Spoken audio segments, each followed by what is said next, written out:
Hello, welcome back to another episode of my series, Life in Music and Dance. Well, I'm sitting down today, and you know what that means. It is story time. Let us talk about why I started this series. A few months ago, one of my professors who tutored me back in school came home to visit us after many, many years. He was very happy to see me, and he said, "Oh, Smriti, it's been so long. How are you? How have you been? And what are you doing now?" Of course, there came the question, "What are you doing now?" I knew exactly where this conversation would go. So I said, "Oh, I'm doing good, sir. Music and dance are going really well for me, and I'm really enjoying it." So I was telling him that I run a music school and that I'm pursuing this full time. And immediately my mom jumped into the conversation and she said, "No, no, sir, she's finished her engineering from BMS and she also got a job, but then she quit the job to follow her passion." Honestly, I don't blame her for what she said because my parents are so used to having to explain what I do because this conversation happens all the time with everybody. And then he went on to say that, "Oh, okay, nice, nice. Hobbies are also very important. It's nice to see that you're following that and you have something to pass your time." I just smiled because I've heard these words way too many times. Hobbies, keeping yourself busy, passing your time, being surprised that I'm busy. And believe it or not, I've not just heard these things from random people, but also from people in my own circle.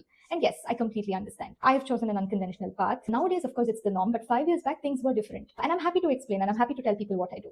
But my mom, she was on full defensive mode by this point. So she started saying things like, "No, no, sir, it's like a full time job. She runs a school. She's earning really well. She's very busy," and all of those things. And then he said something that really got to me. He said, "Yeah, I mean, not like she needs the money right now, so she might as well do this." And that was it for me. Usually, when conversations reach a point like this, I just walk away without saying anything. So I got up to leave. But then he called me back and he said, "Oh, I never knew this. I never knew that you knew how to sing." My mom started insisting that I sing something. So I said, "Okay." I sat down and I sang one song. And then I looked at my mom first, and oh my God, her face was gleaming with pride. That made me so happy because the people closest to me who see me every day, they are so proud of me. I don't think I could have asked for anything better than this. Then my professor looked at my mom and he said, "Not bad, ma'am. She can actually sing." And in my head, I was like, "Not bad? Really?"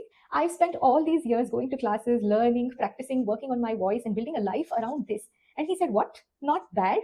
I just got up and said, "Thank you, sir. It was really nice seeing you." And the minute I left, I remember thinking, this is it. I want to put an end to all of these things. An end to the assumptions, an end to people thinking that it's just some little thing that I do on the side, that it's just a hobby. Yes, I don't have a regular conventional job. Well, if people work from 9 to 5, I work from 5 to 9.